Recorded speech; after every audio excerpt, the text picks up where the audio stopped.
तो हम चुनाव आयोग को इसलिए कड़े कदम उठाने के लिए कह रहे हैं क्योंकि ये महामारी किसी को पहचान कर जकड़ में नहीं लेती है।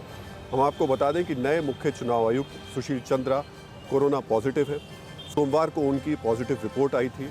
इसके बाद नए मुख्य चुनाव आयुक्त ने घर से ही अपना कामकाज संभाला और अब वो ये जिम्मेदारी घर से ही अगले कुछ दिन तक जारी रखेंगे। लेकिन सवाल उठ रहा है कि इन तमाम चीज़ों को देखने भालने के बावजूद भी कोई बड़े और कड़े कदम उठाए क्यों नहीं जा रहे। सवाल ये भी उठ रहा है कि इन चुनावी रैलियों के अलावा क्या नेताओं के पास प्रचार के लिए कोई दूसरा विकल्प नहीं है। ऐसा नहीं है, आपको बताएंगे। लेकिन उससे पहले आपको एक ग्राउंड रिपोर्ट दिखाते हैं, जिस रिपोर्ट को देखकर आपके अंदर रैलियों में जो भीड़ बढ़ रही है, जिस तरीके की रैलियां हो रही हैं, उसको लेकर चिंता और बढ़ जाएगी। महाराष्ट्र, उत्तर प्रदेश, छत्तीसगढ़, आंध्र प्रदेश, ये 4 तस्वीरें देश के उन 4 राज्यों की हैं जहां कोरोना की सेकेंड वेव ने संकट के हालात पैदा कर दिए हैं। हर गुजरते दिन के साथ कोरोना के मरीजों और उससे होने वाली मौतों का आंकड़ा बढ़ता ही जा रहा है, जिसके बाद इन राज्यों में कर्फ्यू या लॉकडाउन का सहारा लेना पड़ा। अब जरा पश्चिम बंगाल की तस्वीर देखिए। यहां ना तो कोई कर्फ्यू है, ना ही किसी लॉकडाउन का कोई नामो निशान। यहां सड़कों पर, गलियों में और तो और मैदानों में भी खचाखच भीड़ जमा है। सोशल डिस्टेंसिंग को रक्षा सूत्र बताने वाले राजनेता ही अपने चुनावी प्रचार के लिए लाखों हजारों लोगों को जमा कर रहे हैं, जिसका घातक असर भी नजर आने लगा है। बंगाल में बीते 5 दिनों में करीब 20,000 कोरोना मरीज सामने आए। सिर्फ 12 अप्रैल को राज्य में कोरोना के 4,511 मरीज मिले। 2020 में महामारी की शुरुआत के बाद ये सबसे ज्यादा आंकड़े हैं। पश्चिम बंगाल में कोरोना से मृत्यु दर भी 1.7% हो गई है। बंगाल का मृत्यु दर देश में तीसरे नंबर और महाराष्ट्र के बराबर है। पश्चिम बंगाल से ज्यादा कोरोना मृत्यु दर पंजाब और सिक्किम में है। कोरोना पॉजिटिविटी रेट के मामले में भी पश्चिम बंगाल देश में 7वें नंबर पर आ गया है। बंगाल में कोरोना का पॉजिटिविटी रेट भी 6.5% है, जबकि पूरे देश में आंकड़ा 5.2%। इसका मतलब ये हुआ कि अगर बंगाल में 100 लोगों का कोरोना टेस्ट हुआ तो उनमें से 6.5% संक्रमित मिल रहे हैं। वहीं पड़ोसी राज्य बिहार, झारखंड, असम और ओडिशा से तुलना करें तो पश्चिम बंगाल के कोरोना केस में तेजी से इजाफा देखने को मिला है, जो आने वाले दिनों में और भी बढ़ सकता है। कहना गलत नहीं होगा कि कोरोना ग्राफ में आई तेजी के पीछे चुनावी रैलियों का भी बड़ा हाथ है। फिर भी ये रैलियां, ये रोड शो लगातार जारी हैं। तो ये स्थिति और हालात तो आप देख रहे हैं। अब सवाल उठ रहा है कि अगर हम सिर्फ ये कहें कि चुनाव प्रचार रोक दिया जाए तो फिर ये जायज़ नहीं होगा। सवाल विकल्प देने का होगा। क्या इनका कोई विकल्प हो सकता है? बिल्कुल हो सकता है। जिस तरीके से पिछले कुछ चुनाव में सोशल मीडिया के जरिए कैंपेनिंग की गई, उसके बड़े प्रभाव देखने को मिले हैं। अब पिछले बिहार विधानसभा चुनाव की बात करें तो उसमें खास तौर से बीजेपी ने जो अपनी कैंपेन स्ट्रेटजी रखी, 10,000 सोशल मीडिया के उन्होंने कमांडर्स तैयार किए और उनके जरिए लोगों तक पहुंचने की कोशिश की। स्मार्टफोन्स के जरिए अपने कैंपेन को और मजबूत बनाया। यही नहीं, 4 लाख कार्यकर्ता इस पूरे प्रचार में लगे।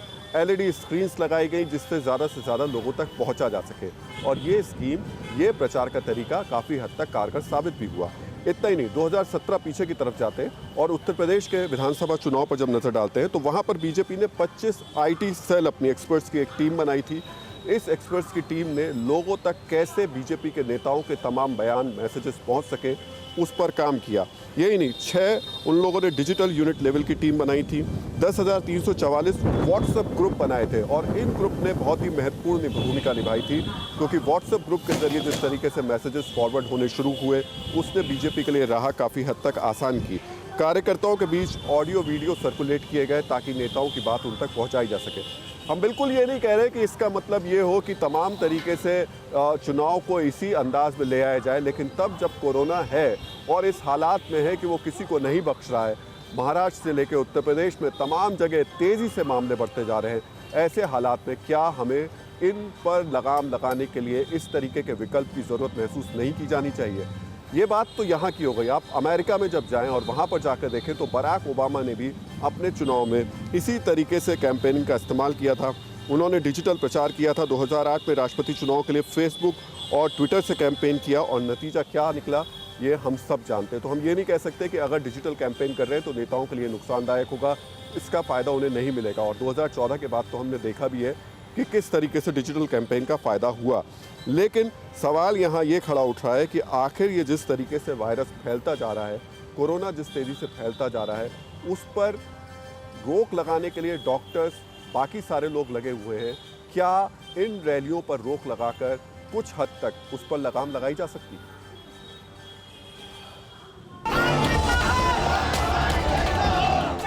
चाहे लखनऊ के गांव हो, लखीमपुर खीरी हो या फिर मुरादाबाद,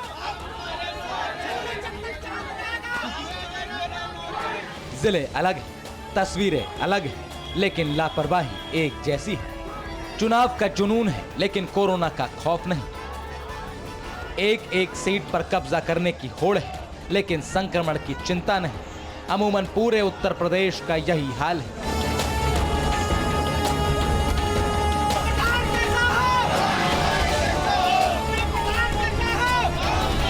ये लखनऊ के ग्रामीण इलाके की तस्वीर। पंचायत चुनाव में जीत के लिए उम्मीदवार गली गली घूम रहे हैं। सैकड़ों समर्थकों का हुजूम है। किसी के चेहरे पर मास्क नहीं, सोशल डिस्टेंसिंग नहीं, खुलेआम कोरोना गाइडलाइंस की धज्जियां उड़ाई जा रही हैं। हाथ में पोस्टर, नारा लगाते समर्थक। ये तस्वीर लखीमपुर खीरी की है। सिर पर पंचायत चुनाव में जीत का जुनून सवार है, वो भी इस कदर कि ये कोरोना के नियमों को भूल चुके हैं। लखीमपुर खीरी के पढ़ुआ गांव में भारी भीड़ के साथ रैली निकाली गई। बच्चों, महिलाओं, बुजुर्गों के साथ गली गली जुलूस निकाला गया। अपने उम्मीदवार को जिताने की अपील की गई, तमाम गाइडलाइंस को धता बताते हुए। हालांकि प्रशासन ने सख्ती दिखाते हुए 50 लोगों के खिलाफ एफआईआर दर्ज करने के आदेश दिए हैं। यह तस्वीर मुरादाबाद की है। पंचायत चुनाव के प्रत्याशी जब नामांकन दाखिल करने पहुंचे तो कुछ इस तरह कोरोना के नियमों की अनदेखी की गई। मास्क है, लेकिन सोशल डिस्टेंसिंग बिल्कुल ही नहीं। अपना बचाव रखो एक दूसरे से। किस तरीके से? सैनिटाइजर लगाओ, मास्क लगा कर रखो, दूरी रखो। इस टाइम जो 2 गज की दूरी की सबसे अहम जरूरत है और सैनिटाइजर की जरूरत है। सैनिटाइजर करते रहे हमें। यूपी के औरैया में पूर्व जिला पंचायत अध्यक्ष खुद प्रचार का मोर्चा संभाले हुए हैं। अपने बेटे की जीत के लिए आचार संहिता की खुलेआम धज्जियां उड़ाते हुए जुलूस निकाला और प्रशासन मूक दर्शक बना रहा। उत्तर प्रदेश में 15 अप्रैल से 4 चरणों में पंचायत चुनाव है। 12 करोड़ 39 लाख के करीब वोटर्स हैं। हर पार्टी के नेता अपने अपने उम्मीदवार के लिए गांव-गांव, गली-गली जोर शोर से प्रचार कर रहे हैं। नुक्कड़ सभा, किसान चौपाल के जरिए मतदाताओं को लुभाया जा रहा है। ऐसे में सवाल है, क्या इस लापरवाही की वजह से कोरोना विस्फोट नहीं होगा? क्या होगा जब उत्तर प्रदेश के गांव में कोरोना विस्फोट होगा? फिक्र आपकी, सोमवार से शुक्रवार रात 9 बजे सिर्फ TV9 भारतवर्ष पर।